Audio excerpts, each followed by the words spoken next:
Tila parang kuha sa pelikula ang isang eksena sa Barili, Cebu. Huli kamang moment ng isang aso na may pagkaklingi.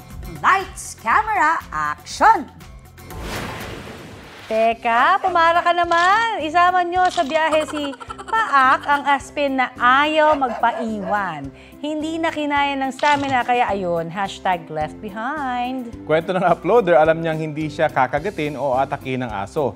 Sadyang playful daw si Paak pati ang isa pang aso na kasama nito. Tuta pa raw si Paak nang iwan sa lugar. Wala nang nagme-may-ari sa aso, kaya napamahal na raw ito sa mga residente roon at lumaki bilang community dog. Pak naman ang kanyang video na may 1.8 million na ang views.